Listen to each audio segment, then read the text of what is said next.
그래서 오늘은 이 잠언의 핵심 주제가 뭔지를 좀 이야기를 해보려고 합니다. 그래서 이제 매일매일 잠언 말씀 묵상하는데 특히 이제 10장 이후로는 계속 비슷한 말씀이 반복되죠. 했던 주제들이 계속 반복되는데 이런 잠언의 말씀을 통해서 하나님께서 궁극적으로 우리를 어디로 끌고 가시려고 하는가, 그 큰 그림이 있어야지 우리가 길을 잃지 않고 계속 이 은혜를 이제 누릴 수가 있습니다. 사실 잠언을 시작하기 전에 이런 주제를 좀 자세히 다루고 시작하면 더 좋을 수도 있는데 처음 잠언 첫날 영상에서 이런 것을 사실은 잠시 이야기를 하기는 했었습니다. 근데 중간에 이거를 또 점검하고 우리가 이제 어디까지 왔고 이제 앞으로 남은 잠언들 속에서 어떤 이제 은혜들을 우리가 초점을 맞춰야 하는가, 이걸 생각하는 것도 좀 유익하다 싶습니다. 그래서 잠언의 구조나 배경, 저자 이런 이야기들은 좀 생략하도록 하겠습니다. 한 가지만 짚고 넘어가자면 이제 잠언의 저자는 대표적으로 솔로몬이죠. 뒷부분에 가면은 르무엘 이런 다른 인물들이 나오는데 어떤 학자들은 이것 또한 솔로몬의 별명이다 이렇게 하기도 하고요. 어쨌든 이제 솔로몬을 중심으로 우리가 잠언을 보면 되고 1장부터 9장까지는 이제 솔로몬의 교훈들이 들어 있는데 크게 15가지의 주제로 교훈들을 이야기합니다. 그리고 여기서는 아버지가 아들에게, 스승이 제자에게 이제 이야기하는 것처럼 이렇게 해라, 이렇게 하지 말아라, 이런 이야기들이 반복되고 있죠. 그리고 나서 이제 10장부터 22장까지 또 새로운 단락이 시작되었습니다. 이것 또한 솔로몬의 잠언이라고 하면서 시작되었는데 이거는 개별적인 잠언들이 모아져 있는, 잠언 하면은 속담, 교훈의 말 비슷한 거거든요. 이런 개별적인 속담들이 조각조각들이 모아져 있는 모음집 같은 형태를 띠고 있습니다. 그래서 예를 들면 이제 10장부터 22장 사이에서는 1절은 아니 땐 굴뚝에 연기 나랴, 2절에서는 발 없는 말이 천리 간다, 3절에서는 빈대 잡으려다가 초가상간 다 태운다, 이렇게 서로 다른, 각각 놓고 보면 아주 좋은 교훈의 말들인데 이제 서로 연결점을 찾기는 힘든 이런 교훈들이 계속 모아져 있는 책이라고 할 수 있습니다. 그래서 이 10장부터 22장까지 이어지는 이 솔로몬의 잠언에 담긴 이제 잠언이 몇 개인가 세어보면 375개거든요. 이게 그냥 흥미로운 지점이 솔로몬이라는 이름을 이제 히브리어에서는 그 단어 글자들을 숫자로 이렇게 사용하기도 하는데 그 숫자로 바꾸면은 375개라는 것이죠. 그래서 이제 솔로몬이 혹은 이제 후대에 성경을 편집하는 사람들이 이와 같은 방식으로 의미를 가지고 또 모은 것이 아닌가 합니다. 아무튼 이 부분의 잠언들은 이제 앞부분처럼 뭘 해라, 하지 말아라 이렇게 명령하는 형식이 아니라 이제 우리가 흔히 알고 있는 속담의 형식이랑 똑같죠. 뭐뭐는 뭐뭐다, 뭐뭐 하면 뭐뭐 한다, 이런 식의 이야기들이 계속 모아져 있습니다. 그래서 오늘 묵상 본문인 21장 1절부터 14절을 봐도 한 절 한 절 보면은 서로 다른 주제의 잠언들이 다 모여 있는 것을 알 수 있죠. 1절, 2절은 여호와 하나님에 대한 이야기를 하는데 여호와 하나님의 그 주권에 대해서 1절에서 이야기하고 2절에서는 그 여호와 하나님께서 우리의 사람들의 마음을 꿰뚫어 보신다, 이런 이야기를 하죠. 1절, 2절은 어느 정도 좀 연결되어 있는 주제인 것 같은데 3절에서는 공의와 정의를 행하는 것에 대해서 이야기합니다. 이것도 이제 좀 연결을 해보자면은 하나님께서 모든 것을 주관하시는데 어떤 방식으로 이러한 하나님의 이 공의를 이 땅 가운데 이루시는가, 공의와 정의를 행함으로써 하나님의 영광을 드러내는 그 사람들을 사용하신다, 이렇게 이해할 수도 있고, 2절과 또 연결하면 하나님께서 모든 마음을 감찰하시기 때문에 우리가 이 세상 속에서 공의와 정의를 행하는 것, 이제 그것이 중요하다, 그걸 좀 연결해 볼 수가 있죠. 우리의 마음 가운데 그 하나님을 향한 진실한 마음, 바른 동기를 가지고 이제 행하는 것이 중요하다, 이런 식으로 연결을 할 수 있는데, 근데 이게 쉽지는 않습니다. 이렇게 각각의 구절들을 쭉 연결해서 이해하는 게. 그래서 4절에 보면 이제 갑자기 교만에 대한 이야기가 나오고, 5절에서는 부지런함에 대한 이야기가 나오고, 6절에서는 말에 대한 이야기가 나오죠. 그다음에 7절에서는 다시 한번 또 정의를 행하는 것, 이런 주제가 나오고, 8절에서는 이제 죄인과 깨끗한 자의 그 길을 비교합니다. 또 9절에서는 이제 다투는 여인에 대해서 이야기하는데, 이게 악인의 특성이 자꾸 남들하고 다투게 다투려고 한다. 그래서 그 다투는 자와 함께 지내는 것은 괴롭다. 뭐 이런 이야기를 하는 겁니다. 그러니까 직접적으로 우리가 이 말씀을 읽고 이렇게 하라는 거구나 라고 적용할 수는 없죠. 한번 곱씹어 생각해 봐야 됩니다. 이렇다라고 하니까 그게 어쩌라는 거지? 라는 거여서 이제 의인에 대한 표현일 수도 있고, 의로운 사람은 이렇다라는 걸 드러내는 속담일 수도 있고, 이 세상의 악한 현실을 꼬집는 걸 수도 있습니다. 그래서 뭐 뇌물을 주는 자는 고든 길을 가게 된다. 그러니까 뇌물을 주라는 거구나, 이게 아니죠. 이 땅 가운데서 뇌물을 주는 자는 고든 길로 간다. 너희는 그렇게 가면 안 된다. 그 고든 길은 곧 멸망하는 길이다. 이런 이제 교훈인 거고, 이런 식으로 이제 다양한 주제들이 잠언을 쭉 읽어보면 계속 반복하면서 다양하게 구조를 이루어서 이제 본문을 이루고 있습니다. 그래서 사실 이제 잠언으로 설교를 하려면, 특히 이제 10장부터 22장을 본문으로 설교하려면 이제 한 장이나 한 단락을 가지고 설교를 하는 게 참 쉽지가 않죠. 너무 다양한 주제들이 계속 랜덤으로 등장하기 때문에. 그래서 차라리 한 절만 딱 가지고 설교를 한다든지, 흩어져 있는 여러 주제 교훈들을 한 자리에 모아서 이제 그 주제에 따라서 설교를 하는 게 좋습니다. 그래서 이제 중고등부도 그렇고 초등부도 그렇고 이제 설교할 때 이제 그 주제별로 설교를 지금 진행하고 있죠. 그래서 중고등부에서도 뭐 부모 공경에 대한 이제 잠언에 나온 다양한 말씀들을 이제 구조를 지어서 이제 메시지를 전하고, 뭐 언어 생활, 또 게으름 이런 주제를 가지고 이제 다루었고, 앞으로도 뭐 우정, 뭐 정의, 뭐 이런 주제들을 다루려고 하는데, 근데 이제 우리가 묵상할 때는 이게 좀 다릅니다. 뭐 제가 제공해드린 영상을 좀 참조하시는 분들은 알겠지만, 이 잠언 한 절 한 절을 다 다루고 있거든요. 가능하면 다 다루고 있습니다. 앞에서 거의 똑같은 주제를 또 이야기해도 이제 다루고 있는데, 이제 그렇게 하는 이유 중에 하나가 이 잠언을 연구하기 위해서 꽤 많은 책들을 참고하고 있거든요. 그런데 이야기가 다 다릅니다. 그러니까 다른 성경들은 그래도 조금씩 다르지만 이제 여러 책들을 종합적으로 참고해 보면 큰 줄기에서는 거의 똑같은데, 잠언 같은 경우는 뭐 예를 들면은 똑같은 본문을 해설하는데 어떤 학자는 이제 1, 2, 3절이 한 묶음이고 4, 5, 6절이 한 묶음이다 이렇게 말하는데, 또 다른 책에서는 1, 2절 묶음이고 3, 4절 묶음이고 4, 5절 묶음이다.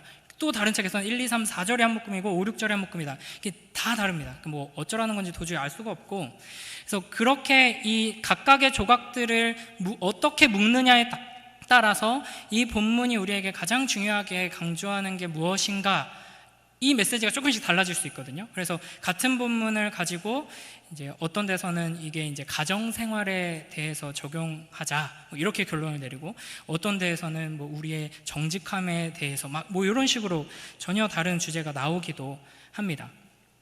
그래서 이제 저 같은 경우는 사실은 잠언 그날 주어진 본문에서 딱 한 가지 주제만 가지고 이제 이야기해도 어쩌면 그렇게 하는 게 더 쉬울 수 있지만, 이게 이제 묵상의 묘미가 그거거든요. 저는 이제 각각의 구절들을 이제 최대한 구조화하지 않고 딱딱딱 해설을 해서 제공을 하면, 그걸 듣는 사람들이 하나하나 구절의 의미들을 깊이 묵상한 뒤에 그 다음에 이제 나의 삶에 적용할 때 이제 뭐 다양한 주제들, 말에 대해서, 정직에 대해서, 가정에 대해서, 경제 생활에 대해서, 하나님 경외하는 그 겸손한 태도에 대해서, 막 악인들과 의인의 비교에 대해서 여러 구절들을 듣고, 그 중에서 이제 나의 마음에 가장 와닿는 것과 또 다양한 그 맥락 속에서 이런 메시지가 있는 것 같다 하는 걸 이제 뽑아내는 그런 유익이 있지 않을까 생각을 해서 이렇게 하고 있는 겁니다.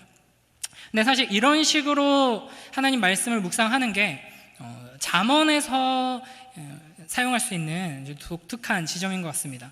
그러니까 처음 묵상에 대해서 배울 때 이제 이런 식으로 좀 훈련하는 경우가 많이 있죠. 저는 개인적으로 이런 거 별로 안 좋아하는데, 이제 그냥 어렵게 생각하지 말고 그냥 읽고, 그 본문을 읽고 이제 그 중에서 이제 마음에 와닿는 한 구절을 이제 정하고 그 구절을 깊이 묵상하고 이제 적용해라. 뭐 이런 식으로 묵상 훈련할 때 첫 단계에서 그렇게 많이 하곤 하는데, 이게 사실은 안 읽는 것보다는 유익하지만 이제 성숙한 말씀 묵상의 태도는 아닌 것이죠.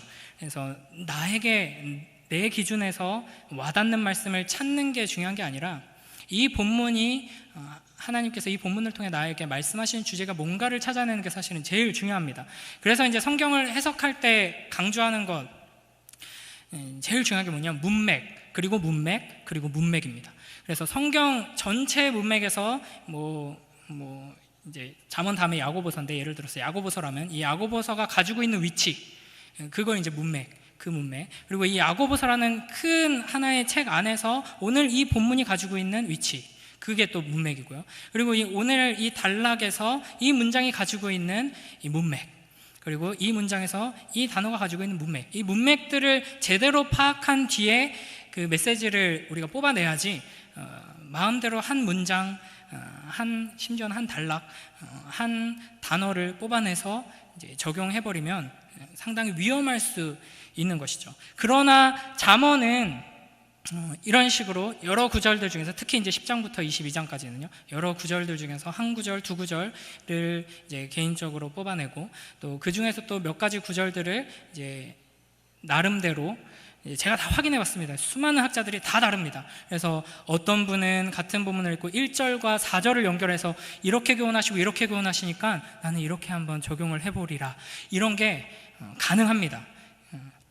그래서 이제 이런 이미 좀 많이 지났지만 이런 은혜들을 우리 가정 안에서 또 공동체 안에서 이렇게 누리면 얼마나 풍성하고 좋을까 하는 생각을 해보는 것입니다. 그래서 이제 오늘 이제 말씀을 통해서는 한 구절 한 구절 자세한 해설과 또 적용, 그리고 이제 이 각각의 구절을 어떻게 구성하느냐에 따라서 어떤 또 메시지들을 발견할 수 있는지 이런 것도 흥미롭겠지만, 이제 큰 그림 안에서 이 잠언을 통해서 우리가 은혜를 받을 때 길을 잃지 않도록 큰 주제를 이야기해 보도록 하겠습니다. 그러니까 우리가 잠언을 생각할 때 가장 먼저 떠올리는 인물이 솔로몬이죠. 그리고 솔로몬 하면 지혜의 왕으로 유명합니다. 그래서 1장부터 9장이 큰 의미에서 잠언의 서론인데, 지혜를 얻어라, 지혜를 따르라, 지혜를 취하라, 이런 걸 계속 강조하죠. 그리고 지혜가 여성으로 의인화되어서 계속 부릅니다, 우리를. 그 이제 흐름이 10장부터 22장에서도 계속 이어진다고 보면 됩니다. 그리고 그 지혜의 핵심은 하나님을 경외하는 것이죠. 하나님을 경외하는 삶으로 나아가라는 지혜의 초청의 맥락에서 이 각각의 교훈들이 우리에게 주어지고 있다는 것입니다. 그렇다면 이 잠언을 통해서 하나님께서 우리에게 계속 말씀하시는 지혜가 뭔가, 이걸 아는 게 중요하죠. 구약 성경 중에서 잠언, 욥기, 전도서를 지혜서라고 분류합니다. 이 책들이 지혜라는 주제를 대표적으로 다루고 있다 하는 것이죠. 그래서 구약의 다른 책들, 창세기, 출애굽기, 레위기, 민수기, 신명기, 오경, 모세 오경이라고 부르는 율법이라고 부르는 이 책들과 선지서, 이런 책들과는 이제 이 지혜서가 조금 다른 특성을 가지고 있습니다. 그러니까 구약 성경의 다른 책들은 하나님과 언약 백성 간의 특별한 관계 안에서 이제 구속의 그 이야기들을 맥락으로 가지고 있다면, 이 지혜서들은 이스라엘, 하나님의 백성과 하나님이라는 특수한 관계가 아니라 창조주 하나님과 인간이라는 이 일반적인 관계 안에서 하나님께 지음받은 보편적인 한 인간이 이제 이 땅에서 어떻게 살아야 하는가 하는 지혜를 이야기하고 있다 하는 것이죠. 그래서 이런 지혜서에 대해서 이제 가르쳐 주신 이제 합신의 현창학 교수님이라는 분은 이제 구약의 나머지 책들은 하늘에서 내려온 진리라고 표현하셨고요. 지혜서, 특히 이제 잠언 같은 경우는 땅에서 찾아낸 진리라고 표현을 하셨습니다. 그러니까 이제 잠언의 여러 가지 지혜들 우리가 이미 많이 묵상해서 어느 정도 이제 감이 있으실 텐데, 이게 성경 외에 다른 곳에서도 충분히 들을 수 있는 말이에요. 그렇죠? 이 잠언의 교훈이 구체적으로 어떤 의미를 가지고 우리에게 무엇을 요구하는가를 적용할 때는 이제 성경 전체의 맥락에서 해설하기 때문에 이제 우리가 더 깊이 나아가지만, 이 문장만 놓고 보면 이 똑같은 문장을 이제 우리 조상들의 속담이나 외국의 속담이나 명언들에서도 충분히 볼 수 있는 이야기들이죠.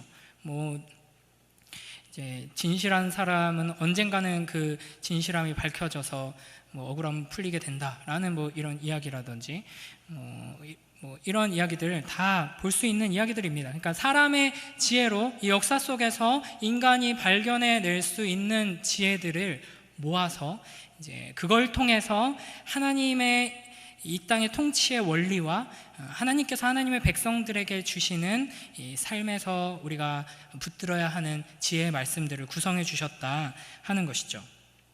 그래서 이 지혜서는 하나님의 질서, 하나님의 그 원리, 그걸 알려주고 그걸 통해서 우리가 어떻게 살면 가장 복된 삶을 살 수 있는가, 단순히 영적인 측면이 아니라요, 일반적인 우리의 삶 속에서 우리가 어떻게 복된 삶을 살 것인가를 이야기합니다. 그래서 쉽게 말하면 뭐 자기계발서라든지 그런 책들처럼 이 삶의 지혜를 터득할 수 있는 책이라고 볼 수 있습니다.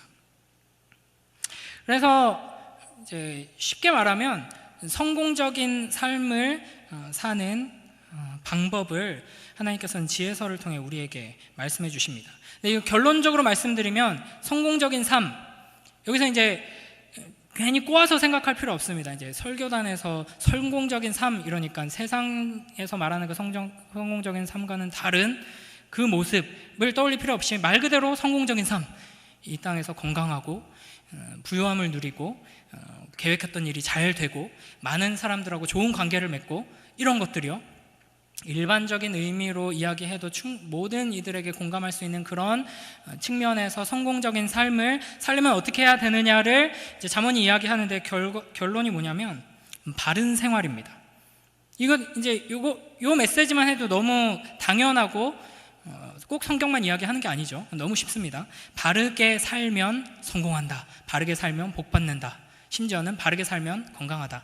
이제 이렇게 할 수 있습니다. 이제 곧 여기 이제 현수막 보시면은 합신 교단, 우리 교단 40주년 이제 행사를 하는데 합신 교단의 캐치프레이즈가 뭔지 아시나요? 바른 이제 세 개가 나오는데 바른 신학, 바른 교회, 바른 생활입니다. 그래서 바른 신학으로 바른 교회를 세우고 바른 교회를 통해 바른 생활로 나아가자 이건데, 이게 이제 지혜서, 특히 이제 잠언의 메시지입니다. 바르게 살아라는 것이죠. 그러니까 정의롭고 공의로운 생활, 하나님의 말씀에 순종하는 삶, 또 이를 다르게 표현하면 하나님을 경외하는 삶을 살면은 성공한다라는 것입니다. 이 메시지를 잘 이해하기 위해서는 구약 지혜서의 이제 기초를 이루고 있는 보응의 원리를 우리가 잘 깨달아야 합니다. 그러니까 쉽게 말하면 의인은 복받고 악인은 멸망한다. 이게 보응의 원리죠. 그래서 시편 1편도 의인과 악인을 비교하면서 이런 메시지를 담고 있습니다. 의인은 이렇게 축복받고 악인은 이렇게 심판받고 멸망하게 될 것이다. 그래서 이제 시편의 장르를 이제 구분하는데 뭐 제왕시, 무슨 시 이렇게 구분하잖아요. 시편 1편은 지혜시라고 이제 장르가 구분됩니다. 그러니까 지혜, 하나님의 지혜가 바로 그 기초가 이 보응의 원리에 있기 때문입니다. 그러니까 지혜서가 말하는 지혜가 무엇인가, 하나님께서 세상을 이러한 원리로 다스리신다 하는 것을 깨닫고 살아가는 것입니다. 그러니까 지혜로운 삶은 하나님의 다스리심 안에서 성공적인 삶을 위해서 의로운 삶을 사는 것, 이게 이제 지혜로운 삶이죠. 그러니까 물론 이 인과응보의 법칙, 이 보응의 원리라는 것이 모든 곳에서 기계적으로 적용되는 것은 아닙니다.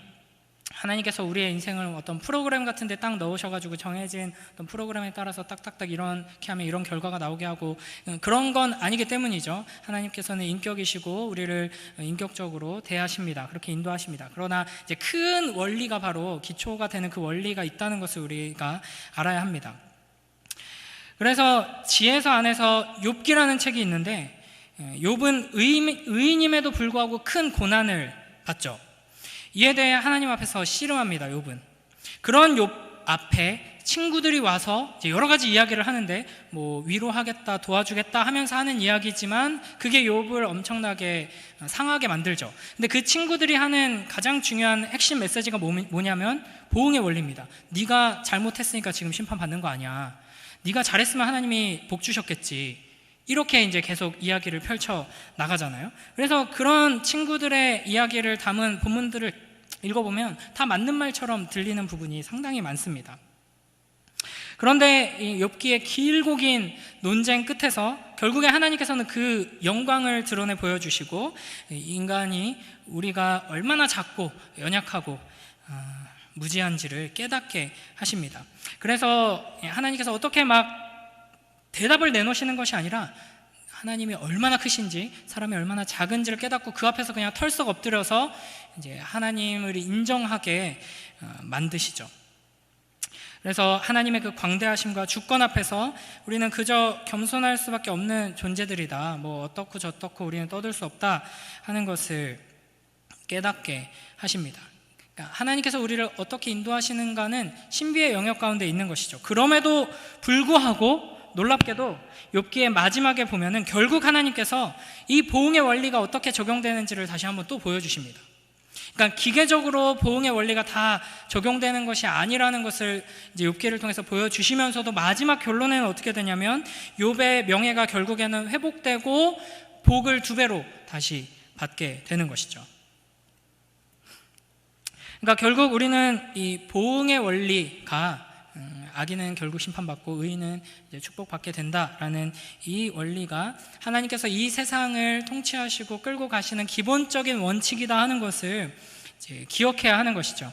그러니까 이걸 잘 기초로 삼고 그 위에서 이제 이런 잠언의 말씀들을 이해해야 하고 잠언의 이런 메시지들이 잘 기초가 되어야지 이제 그 위에 또 다른 이제 하나님의 말씀들이 쌓아 올려질 수 있습니다. 잠언 다음에 매일 성경 본문이 야고보서인데 야고보서를 일부러 그렇게 배치했는지 그 편집하신 분들의 의도는 잘 모르겠지만 야고보서가 잠언을 굉장히 많이 인용하고 있고 굉장히 밀접하게 연관된 책이거든요. 그러니까 이 잠언을 제대로 이해해야지만 이제 하나님께서 실제로 우리의 삶 속에서 하나님의 말씀을 따라서 우리가 어떻게 적용하고 어떤 방식으로 살아가야 할지에 대해서 이제 명확하게 우리가 기초를 쌓을 수 있게 되는 것이죠. 그래서 이 보응의 원리, 인과응보의 원리를 기억해야 합니다. 뿌린 대로 거두는 것, 이게 기본적으로는 신자의 복입니다. 제가 뭐 몇 번 이야기했고 중고등부에서는 제가 계속 이야기하고 특히 시험 기간이 다가오면 이야기하는 것인데 이제 이 보응의 원리가 하나님께서 이 세상을 이끄시는 기초적인 원리이기 때문에 뿌린 대로 거두는 게 복입니다. 노력한 만큼 얻는 게 복이죠. 공부한 만큼 성적이 나오는 게 복입니다. 그 이상을 바라고 기도하는 것은 무조건 그렇다는 것은 아니지만 굉장히 위험하고 악한 기도일 수 있습니다. 공부는 하나도 안 해놓고 주여 모르는 문제들 나왔을 때 찍는 것마다 정답으로 손이 삐끗삐끗 해가지고 성적이 오르게 하여 주시옵소서. 이게 이제 신자들에게 하나님께서 주시는 축복이 아니라는 거죠. 물론 이제 공부한 만큼 공부는 이렇게 충분히 했는데 말도 안 되는 실수로 자꾸만 틀리는 건 이제 더 기도를 하고 하나님을 의지했으면은 이제 보완될 수 있는 영역일 수 있습니다. 그러나 이제 하나님의 원리는 보응의 원리가 깔려 있지만 이 세상이 망가졌죠. 죄 때문에 이 세상이 악한 세상이 되어버렸습니다. 그런 세상의 구조 속에서 우리가 뿌린 것 이상으로 얻는 것은 누군가를 착취하거나 이제 누군가에게 피해를 입히는 일이 되기 때문에 이제 악할 수 있는 것이죠. 그래서 이 빈부의 격차가 있고 누군가가 무언가를 얻으면 누군가는 빼앗기게 되는 구조 속에서 이제 노력 없이 얻은 소득, 이제 잠언에 계속 이런 이야기들이 등장하거든요. 갑작스럽게 얻은 이제 성공, 이런 것들은 하나님께서 미워하신다라고 이야기를 합니다. 그래서 이런 원리의 기초에서 우리는 나 자신을 위해서도 그렇고 우리의 자녀들을 위해서도 그렇고 우리 삶 속에서 노력한 만큼 그 대가를 얻으며 살아갈 수 있게 해달라고 기도해야 마땅합니다. 근데 이제 뭐 저보다 더 많이 사신 분들이 대부분이기 때문에 많이들 아시겠지만 노력한 만큼 얻는 게 진짜 축복이거든요. 노력한 만큼도 얻지 못하는 사람들이 너무나도 많이 있습니다. 특히 이제 뭐 우리 사회는 많이 나아지고 있고, 뭐 더 넓은 관점으로 전 세계를 기준으로 봤을 때는 그래도 이제 건강한 편에 속하지만, 땀 흘려 일하면서도 제대로 된 인간다운 삶을 영위하지 못하는 인생들이 너무나도 많이 있습니다. 그래서 이 원리에 따라서 노력한 만큼, 땀 흘린 만큼 정당한 대가를 누리며 살게 하여 주시옵소서 기도하고, 그것이 하나님의 축복인 줄 알고 감사하며 사는 자들은 이제 이게 기초가 쌓이게 되면 그렇게 살지 못하는 자들을 향해서 하나님께서 나에게 어떤 의무를 주시고 어떤 마음을 주시는지를 이제 보게 되는 것이죠. 그리고 그 이상을 소망하면서 악한 길로 가지 않게 되는 것입니다. 그래서 이제 잠언이 결국에는 가르치고자 하는 지혜, 잘 사는 기술이 뭐냐? 한마디로 말해서 의롭게 사는 것입니다. 이제 뭐 시간이 없어서 자세히 살펴보진 않겠지만, 이 지혜서 전반에서 지혜라는 말과 지혜로운 자, 의로운 자, 이거는 교차적으로 이제 사용되고 있습니다. 동의어라는 것이죠. 그래서 잠언에서 뭐 장수, 건강, 재물, 명예, 즐거움, 평안, 이런 많은 이 땅에서 우리가 누릴 수 있는 축복들을 좋은 것으로 제시하면서 약속하십니다. 그런데 이런 것을 얻기 위해서 어떤 길을 우리에게 제시하시는가? 의로운 길, 하나님을 경외하며 정직하고 바르게 사는 길을 제시하고 계신다 하는 것입니다. 여기서 이제 그리스도인의 삶과 세상 사람들의 삶의 방향과 색깔이 차이가 나게 되는 것이죠. 당장에는 손해가 나더라도 이 악물고 하나님의 말씀에 순종해서 이제 바른 길로 가는 것이 축복받는 길이다 이제 하는 것을 우리가 알아야 하는 겁니다. 단순히 이 땅과 하나님 나라, 요 관점으로 지금 이 악물고 참자, 우리에겐 하나님 나라가 있다, 이 정도 수준이 아니라 그걸 믿는 겁니다. 이 땅에서도 하나님께서는 우리에게 이와 같은 축복들을 약속하셨다. 그래서 정직하면 성공한다. 이걸 우리가 믿을 수 있어야 하는 것이죠. 사실은 하나님 나라에서 우리는 모두 다 보상받게 될 것이고 모두 다 누리게 될 거야. 그러니까 이 악물고 참고 억울해도 십자가의 길 걸어가자. 요 정도 수준의 믿음은 어쩌면은 더 쉬울 수 있습니다.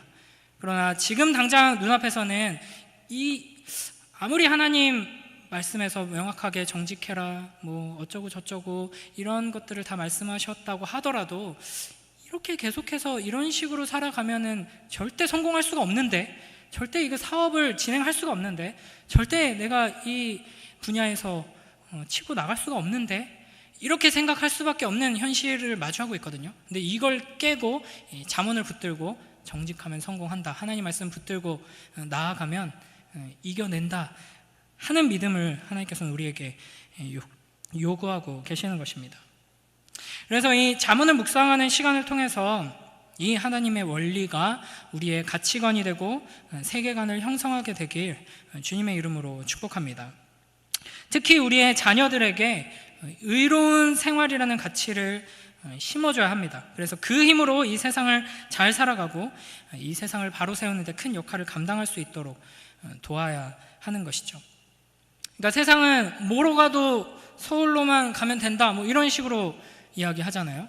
그래서 거기에 그런 세상의 원리를 따라서 우리의 언약의 자녀들이 살아가다 보면은 이제 뭐로 가면서 이제 세상의 길을 따라가면서 이제 간절히 기도하고 막 교회에서 열심히 봉사하고 막 신실하게 하나님의 말씀 붙들면서 길은 자기 마음대로 엉뚱한 길, 악한 길, 세상의 길을 따라가고 하나님한테 힘 달라고, 지혜 달라고, 능력 달라고, 세상 사람들 이기게 해달라고, 그래서 하나님 영광 돌리게 해달라고, 이런 식으로 이제 엉뚱한 길을 가게 되는 것이죠.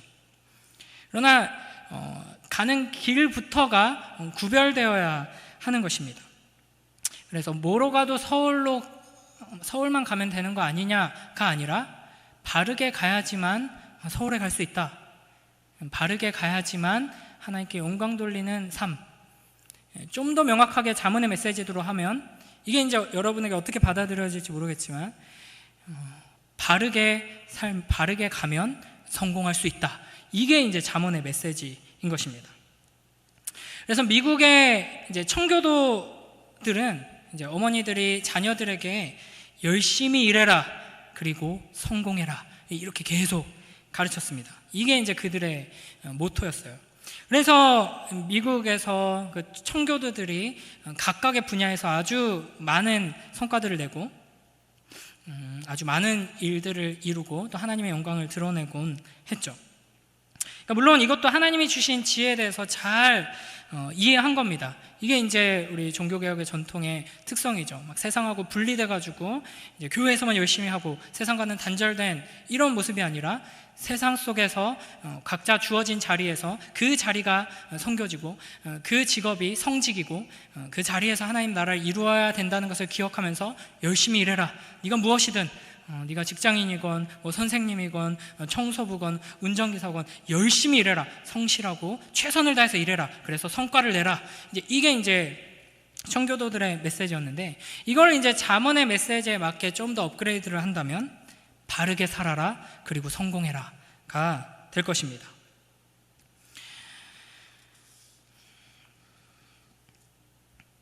물론 우리가 이제 복받기 위해서 예수님 믿고 하나님 말씀 순종하는 건 아니죠. 우리는 이미 예수 그리스도를 선물로 받았습니다. 이미 모든 것을 다 받은 것입니다. 그러나 하나님께서는 그 복 위에 복을 더해 주시기를 원해서 이 말씀들을 우리에게 계속 주시는 것입니다. 영원한 복을 이미 받은 자들이 그 영원한 복을 바라보고 붙들고 실제로 이 땅에서 어떻게 누리며 살아갈 것인가에 대한 원리를, 그 지혜를 우리에게 주시는 것이죠.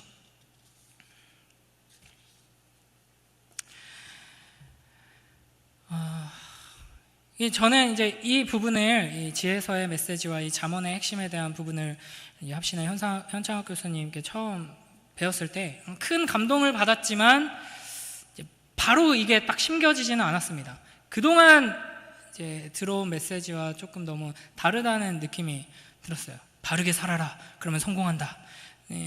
저는 이제 제 신앙의 특성상 성공한다 하면 아멘 하고 받지만, 그거를 이 땅에서의 믿지 않는 친구들과 이웃들까지도 공감할 수 있는 영역에서의 성공으로 이해하지는 않았거든요. 항상 하나님께서 나에게 너에게 성공을 주겠다라고 하면은 그건 영적인 영역에서의 성공만을 계속 생각하고, 오히려 그렇게 되면 이 땅에서는 더 고난에 가는 것이죠.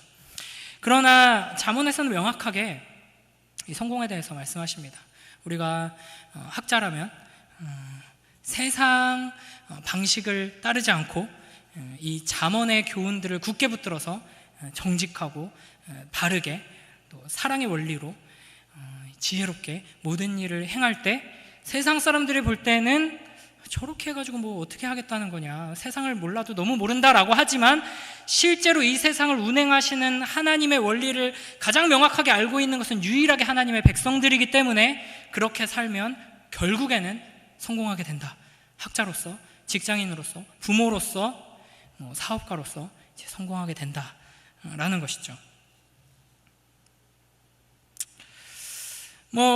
우리 중에는 이미 그렇게 하나님 말씀 붙들고 하나님 말씀에 순종하며 살면은 내게 주어진 그 자리에서 세상도 같이 축하해주고 우러러 볼 만큼의 어떤 유의미한 성공들을 이룰 수 있을 거라고 기대하고 그런 믿음을 가지고 나는 평생 살아왔는데 안 되던데요. 이렇게 하는 사람들도 있을지 모르겠습니다. 저 인생을 잘 몰라가지고 저런 소리 한다, 그렇게 말씀하셔도 사실 저는 아직 인생 경험이 없기 때문에 반박할 수는 없지만, 이게 이제 세상에서 살아가다 보니까 이렇더라, 단순히 그런 게 아니라, 물론 이 잠언 자체가 이 세상에서 끌어올린 지혜이지만 뭘 끌어올린 거냐면 이 세상의 이면에 감추어져 있는 이 세상을 운행하시는 하나님의 그 지혜를 끌어올린 것이기 때문에 이걸 우리가 믿어야 합니다. 그래서 여러분, 이 잠언의 이 말씀, 이 잠언의 약속에 합당한 지혜의 사람들이 되시길 주님의 이름으로 축복합니다. 이 말씀대로 살아내서 특히 이제 우리의 다음 세대들에게 봐라, 말씀대로, 이 잠언의 지혜대로 하나님의 말씀대로 살았더니 이렇게 성공한 거 아니냐, 이렇게 간증할 수 있는 삶의 본이 될 수 있는 우리 모두가 되길 주님의 이름으로 축복합니다. 중고등부에서 요즘 계속 하는 것처럼 마무리를 좀 꺾어보겠습니다. 그래서 이렇게 살려면 어떻게 해야 될까요? 하나님의 말씀 앞에 계속 나와야 합니다. 그거밖에는 답이 없습니다. 여러분, 솔로몬의 지혜를 듣기 위해 시바 여왕이 어떤 일을 했나요? 그 멀리서 그 많은 보물을 챙겨가지고 솔로몬을 찾아왔습니다. 우리는 과연 우리에게 그 시바 여왕이 찾아왔던 그 솔로몬의 지혜가 여기에 이렇게 잘 정리되어서 우리에게 주어졌는데, 우리는 이 말씀을 얻기 위해서 어떤 노력을 하고 있고 어떤 희생을 하고 있고 어떻게 이 말씀을 향해서 나아가고 있는지 스스로 좀 점검해 보길 부탁드립니다. 그리고 또 한 가지 질문을 이제 마무리하면서 던져보겠습니다.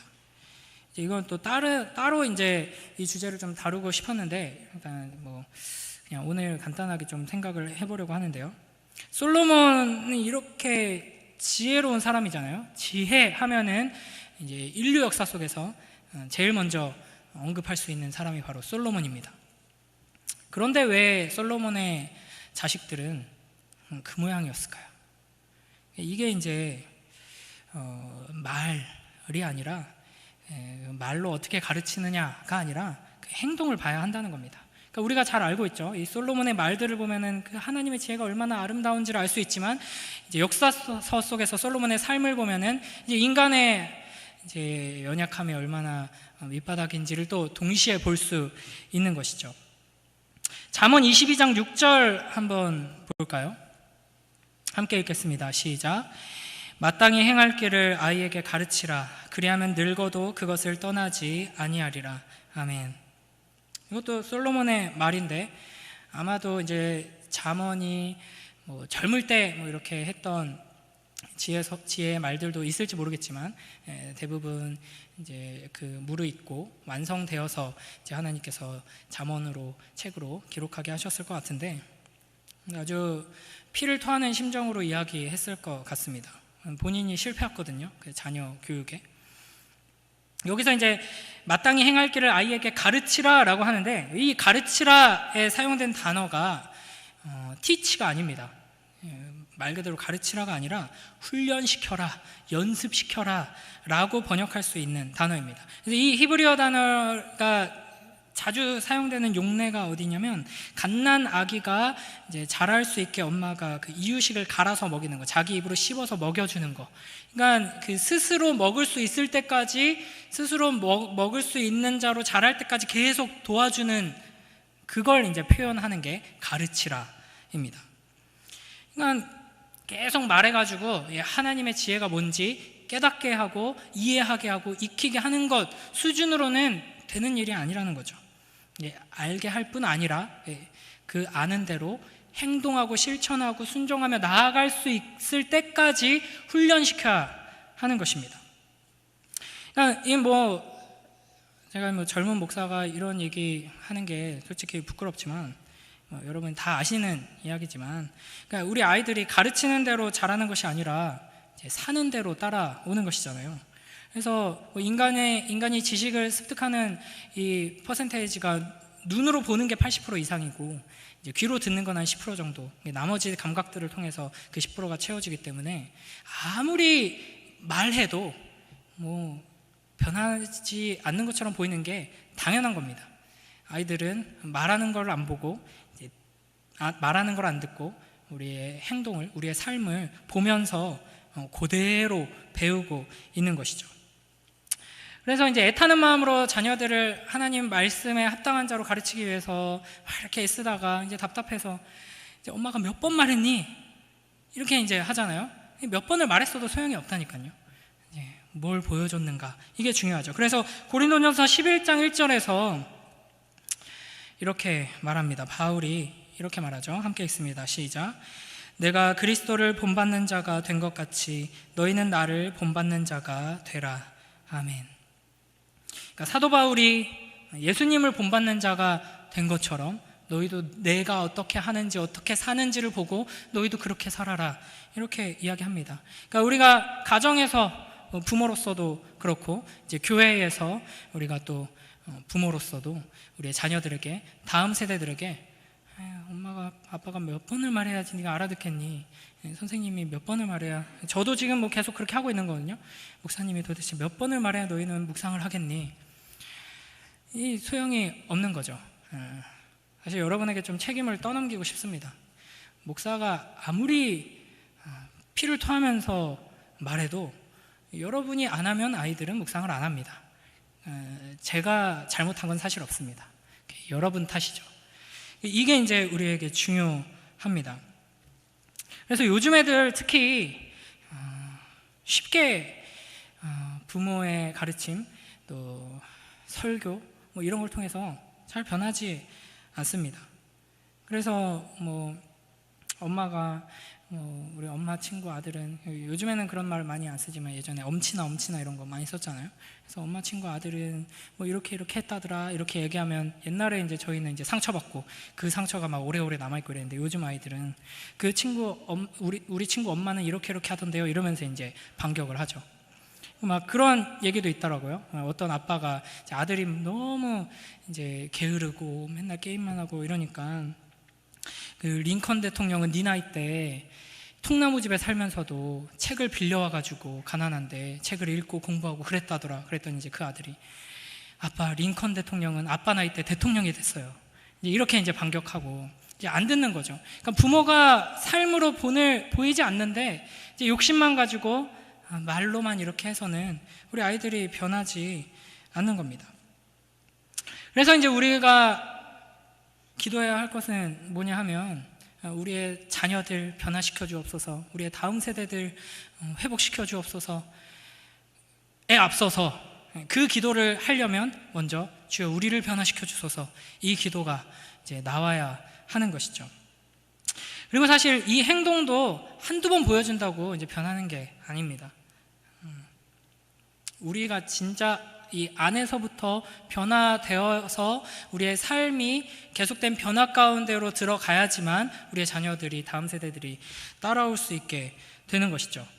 그래서 이제 우리가 최혜수도 사모님 세미나를 이제 듣는데 굉장히 유익하고 막 도전이 되고 감동이 되죠. 그래서 뭔가 변화하려고 이제 시도를 하고 가정에서 뭔가를 이제 변화를 불러오고 이제 이렇게 하자 하면은, 이제 제가 예상하건대 우리 아이들 마음속에서는 뭐 좀 새로운 거 배웠나 보다, 이제 얼마나 가나 보자 이러고 있을 거고, 우리도 실제로는 얼마 가지 못하고 이제 원래대로 돌아오게 될 겁니다.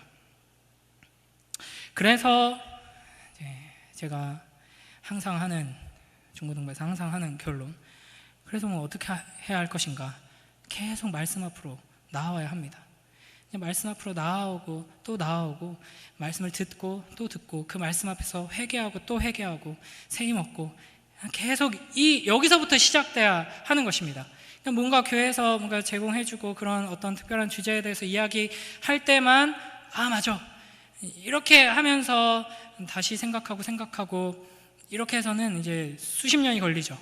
매일매일 하나님 말씀 붙들고 씨름하는 것에서부터 시작하는 거죠. 그렇게 하나님 말씀 앞에 매일매일 엎드릴 때 조금씩 우리의 삶이 이제 변화되게 되고, 단순히 내가 열심히 해야지, 잠언 말씀 읽고 게으르지 말라 그랬으니까 이제 게으르지 말자, 부지런하게 한번 살아보자, 생활 계획표를 한번 써보자, 이거는 잠언 아니고라도 이제 뭐 유명인들의 뭐 자기계발서 같은 걸 읽고서도 결심할 수 있는 것이죠. 그러나 이 말씀을 통해서 우리는 내면에서부터 복음을 통한 변화로 나아가야 하는 것입니다. 그래서 이제 운동선수들이 반복해서 훈련하는 것처럼 우리는 반복해서 이 악물고 훈련을 해야 합니다. 이게 쉬운 일이 아닙니다. 우리가 쉽게 빠질 수 있는 함정이, 우리 하나님을 사랑하는 마음이 생기고 하나님 말씀이 달콤하고 즐겁고 은혜가 풍성한 게 느껴지면 이제 그때 되면 또 하나님께서 나에게 은혜를 주시고 변화시켜 주겠지. 하나님 말씀이 달콤하지 않고, 이 말씀 묵상하고 모여가지고 기도해야 하고 예배 자리 나오고 이런 시간이 즐겁지 않고 그냥 좀 한번 건너뛰고 싶고, 이게 정상입니다. 이게 우리의 현실이죠. 그럼에도 불구하고 계속해서 말씀 앞에 나와서 그 말씀을 듣고 훈련하고 또 훈련하면서 반복되는 훈련 속에서 우리가 한 걸음 한 걸음 변화되어 가야 하는 것입니다. 그래서 여러분, 이 말씀의 훈련 앞으로 하나님께서 우리에게 열어주신 이 귀한 기회들을 놓치지 않고 말씀에 깊이 잠겨서 이 우리의 심령 안에서부터 변화시켜 주시고 회복시켜 주시는 은혜를 우리가 먼저 누리고 그 은혜로 말미암아 우리의 가정이 변화되고 우리의 공동체가 은혜를 누리고 우리의 교회가 회복되는 데까지 나아가기를 소망하는 우리 모두가 되길 주님의 이름으로 축복합니다.